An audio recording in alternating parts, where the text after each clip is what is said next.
سلامونه نیکی هیلې د وطن چینل درنو لیدونکو هیله د چیروغ او جوړ بیاست د زلمنګ د بیسود لسالۍ د نغلو ساحې ته راغلیو دلته موږ سره یو کس ناست دی چې دوی ازمکه لري د قانون لري خپل هم کار کوي د خپل ځان معرفي کوي تاسو ته دوی سره د حاصلاتو په حق لږیږي چې سکهال حاصلات څنګه دي ځکه د بیسود لسالۍ چې د ننګرهار ولایت هغه ولسوالۍ ده چې دلته حاصل خیز ازمکه لري او کرنیزه ساحه ده نو د سره به څو خبرې وکړو تاسو سره اوسئ مهرباني مشته تاسو ځان معرفي کړئ زما نوم نور آغا د سراچې نغلو د کلي اوسېدونکی یم او اوس فل حالا د دې خانې په دې کار باندې مصروف یم د خانې ډېره مننه نور آغا ورور خوشحاله اوسئ تاسو د حاصلاتو په حق له وغږیږئ سږکال حاصلات څنګه دي یاره سږکال خو زمونږ د حاصلاتو په باره کې بس ورته ووایو چې دغه بارانونو سره دغه فصلونو د هغه ټول مرضونه وکړل چې هغې د رومیان پله دا لیدلی چې دا ګوره دا تور دغه کړی لکه هغه رومی چې دا ګوره دغسې یو داغونه یې کړي دي لکه دغه ده ګوره او بوټي وچ شول داسې لکه تیزاب یو شي هغه چې پرې راوڅڅېږي دواګانې مو کولې خو بس هغه لکه پروسږن نه سږکال فصلونه د کار نه نه دوا کې مشکل و که آب و هوا کې مشکل و بارانونو خبره وه دا د دوا مشکل به نه ولې به اوس هغه کوو خو دلته دا موسم د بارانونه داسې بې موسمه وشول لکه هغه وخت کې چې بارانونه په کار و هغه وخت کې نه و او داسې وخت کې وشو دا رومیه ګل او هغه کې و نو بس دا مرضونه پیدا شول حتی هغه بعضې بوټي پټي وچ شول رومیانو داسې داغ پیدا کړه لکه دغه ګوره ده لکه دا تور داغ چې ده نو ختم شول او بعضې اوس لا لږ یو نیم پاتې دي کوم رومیه خو پروسږن غوندې اصل پکې نشته تېر کال په یو جریب کې به څومره رومیان تاسو حاصل لاسته راوړی اوسي یاره تېر کال خو دغه رومیانو په پټي و تر هغه پورې خدمت پورې خبره ده نو برازیل دا 500 منه 400 منه 300 منه دغسې رومی کوي او سږکال سږکال یاره ګمان نه کوم دا اوس دا یو جریب ځمکه ده دا ګوره دا چې راټول کړي دا 1.5 منه پکې نه دي دا ګوره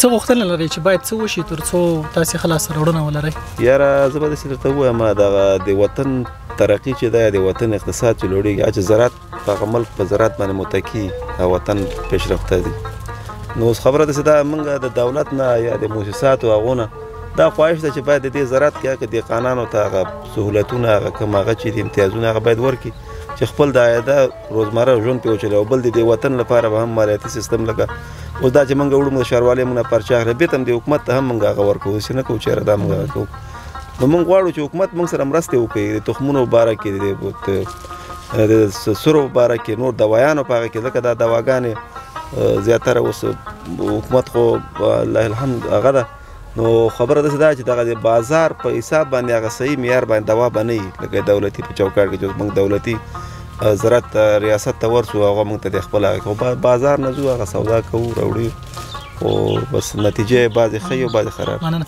سراچۍ نغلو ساحه کې کوم حاصلات کیږي مثال کوم شیان تاسې کرئ او کومې لاسته راوړنې لرئ سراچۍ نغلو کې غنم دي رومیان دي پیاز دي نو لیړو ده او نور دغه د مني بیا ګازرې دي او شلغم ده او ګلپي ده دغه حاصلات دلته کرل کېږي نو ملۍ ده او دغسې بعضې نور شیونه کوم که پاتې څه شوخي دی پکې چې دهقانانو خو به څه بخیلي نه کړی کله په حاصلاتو کې چې کله یو نیم وایي که نه کلیوال خلک وایي چې دوی صدقه نه کوله ځکه داسې وشو که نه داسې خو به کله نه شوی چې ما خو مخکې هم ولیده چې څه ماشومان راغلل تاسې ورته رومیان ورکه نه پوهېږم چې وړیا هم ورکه څنګه صدقې کوئ که نه کوئ یاره زه به درته یو خبره وکړو دا لاس کې 15 ګوتې دي دا نه دي برابرې موږ خو خپله د ځان صفت به نه کوو څوک راغلي دي بېنوا هم نه دي هغه کړي او نور نو د چا ذمواري نسو کولی چې یاره څوک یې ورکوي که نه یې ورکوي خو موږ هغه خپله څه چې د موږ د رضا د خدای او چا سره یو کم زمینه یې هغې سره مرسته کوو درنو لیدونکو زموږ مقصد دی کې و چې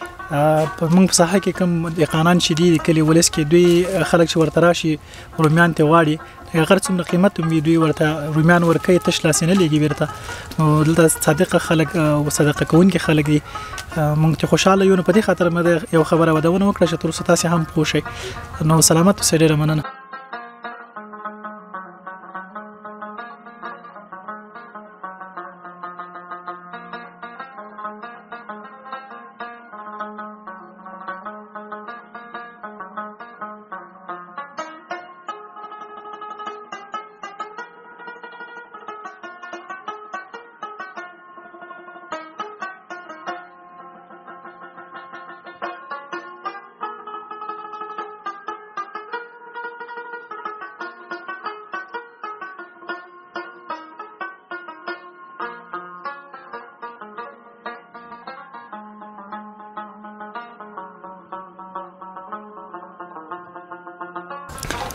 بیا هم ستړي مه شئ درنو لیدونکو دا ځل موږ جامونه ښکاري چې د مکتب زده کوونکي دي دوی سره څو خبرې کوو او تازه داسې ښکاري چې مکتب نه راغلي اوسي نو تاسې مهرباني ځان راوپېژنئ.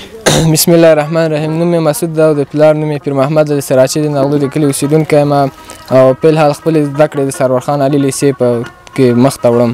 مننه خوشحاله اوسئ. تاسې مهرباني. بسم الله الرحمن الرحیم. نوم مې بختیار ده، پلار نوم یې عزتګل د سراچې نغلو اوسېدونکی یم او د سرور خان علي زده کوونکی یم. غواړم چې خپلې زده کړې مخ ته یوسم. بسم الله الرحمن الرحیم. نوم مې محمد عمران شیرزی ده، د محمد هاشم شیرزي زوی یم. په الحال د سرور خان علي لیسې په 11 ټولګي زده کړې کوم.